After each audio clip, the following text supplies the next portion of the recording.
was years long after Joseph and his brother had died. The new king of Egypt saw that the Israelites' number had become a threat. He decided to put slave masters over them and oppress them. But the more they were oppressed, the more they multiplied and spread. So, the Pharaoh ordered them to work ruthlessly and told his people,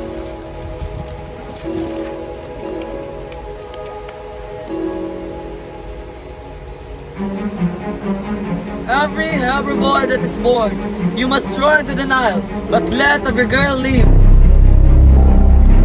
Now, a man of the tribe of Levi married a Levite woman, and she became pregnant and gave birth to a son.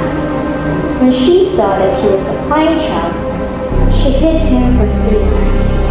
But when she couldn't hide him no longer, she got a papyrus basket for him and placed the child in it and put it among the reeds along the bank of the Nile.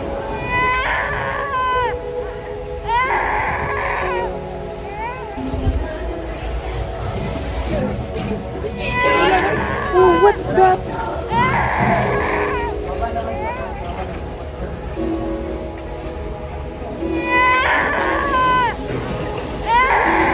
What's that? Give me the basket. Oh, this is one of the Hebrews, baby.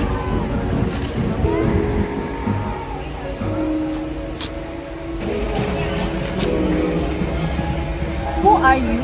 Should I go and get one of your books and raise the baby? Go, do it fast. Then, the girl came and got the baby's own mother.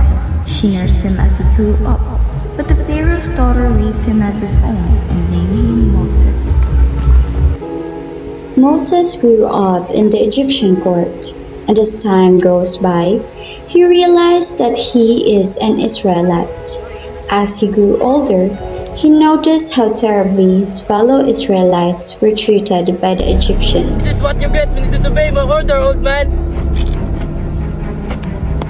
Please stop! I can take this anymore. It was not my fault. I have been eaten for days. Please, slave master. Quit whining and take your punishment as a man.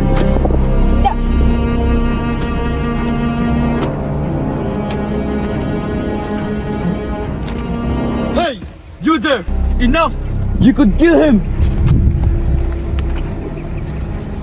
Mind your own business, Moses. This Hebrew does not need trouble. You too? Enough! I command you to stop! I said enough!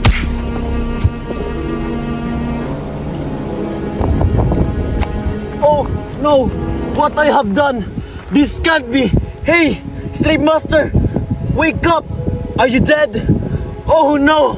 God! Thank you, Moses. Now you have a blood on your hands. If the Pharaoh or slave master see this, you will be punished for the rest of your life. I suggest you go far away from Egypt. May God of Abraham bless you. He's right. I should go. Moses fled Egypt and went to Midian, a land east of Egypt in the Red Sea. During his travel, he met his soon-to-be wife Zipporah, with her sister and shepherds arguing in front of a well. Moses defended Zipporah and later began to introduce themselves. Thank you, Bayman. What is your name? I am Moses from the land of Egypt. My father would definitely want to see you. Follow me and we'll provide you some food and warm bed. You're a kind woman. What is your name? My name is Zipporah, daughter of Jethro. Zipporah went back to her home and told her father Jethro about the event. Later, being grateful, Jethro asked Moses to come to his home and to stay there. Meanwhile, in Egypt, the reigning pharaoh had died and Ramses assumed the throne. He made his construction even swifter, and the Hebrew slaves were forced to work harder. As Moses was tending to flock to the far side of the wilderness, he came to Horeb, the mountain of God. An angel of the Lord appeared as a bush of fire but never burned up. Moses, Moses, Moses. Yes, here I am. Who's there? Where are you? Do not come any closer, and take off your sandals, as this is the holy ground. I am the God of your father, the God of Abraham, Isaac, and Jacob. I have indeed seen the misery of my people in Egypt. I have heard them crying out because of their slave driver. I am concerned about their suffering. Now go, I am serving you to Pharaoh to bring my people, the Israelites, out of Egypt. Tell Ramses to let my people go. At first, he will say no, and I shall curse Egypt with many horrors until he lets you go. Who am I, Lord, that I should bring Israel out of bondage? I will be with you, and you should tell the children of Israel that I've spoken to you. Tell them I will deliver them to the land flowing with milk and honey. But if they ask, who shall I say sent me? I am who I am, the Lord, the God of Abraham, the God of Isaac, and the God of Jacob. They would not believe me. And so the Lord performed a miracle in front of Moses, which he turned his staff into a snake. He also sent Aaron, Moses' brother, to accompany him in freeing the Israelites. Moses and Aaron went to Egypt to meet the Pharaoh, and Aaron relayed the message of the Lord to the king. Moses, is it really you, brother? What brings you here? And you are Ramses, after all these years, still considering me as a brother? And yes, it is me. And this is my brother, Aaron. I'm going to be straightforward with you. You probably know that we are a Hebrew. We want to let our people go. Our God witnessed the misery of people in Egypt. And if you won't obey, God will curse Egypt in a great plague. However, the Pharaoh did not believe what Moses and Aaron has told, for God has hardened his heart. Now God is fulfilling his words. He curses Egypt with plague upon plague.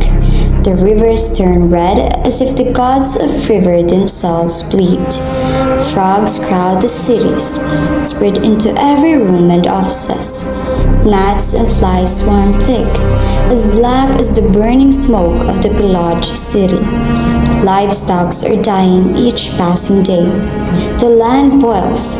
Locusts destroyed all of the crops.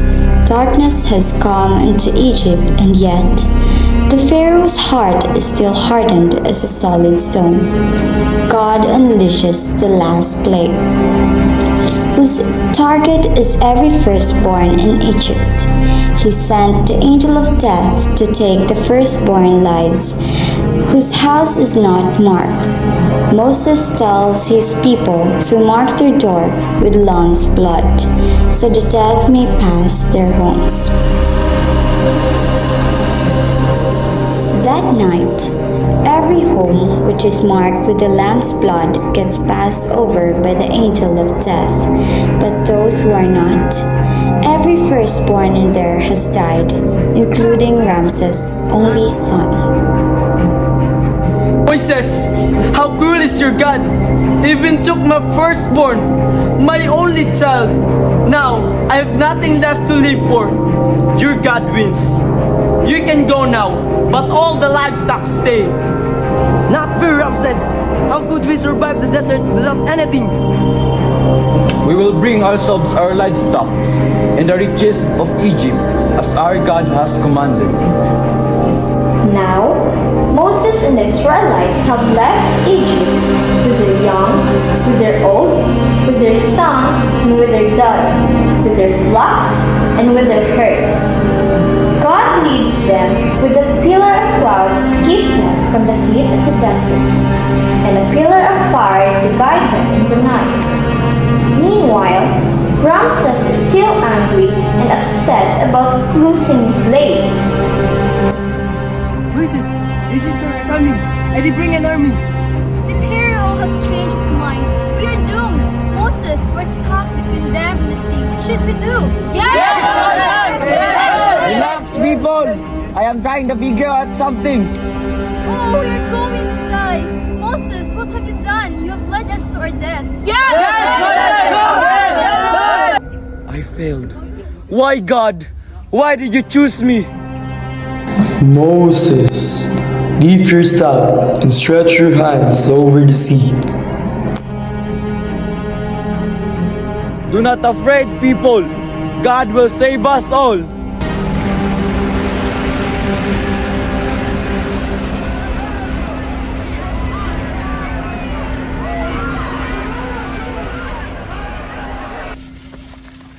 Follow them! But Pharaoh, Do as they say, cowards! Ramses and his army died that day, buried under the Red Sea. Moses and the Israelites are safe now. The Israelites have traveled the desert place by place, and a lot happened to them until a loud trumpet blast, and the Lord descended on the top of Mount Sinai and called Moses. And God spoke these words: Thou shalt have no other gods before me. Thou shalt not make any graven images. Thou shalt not take the name of the Lord thy God in vain. Remember the Sabbath day to keep it holy. Honor thy father and mother. Thou shalt not kill. Thou shalt not commit adultery.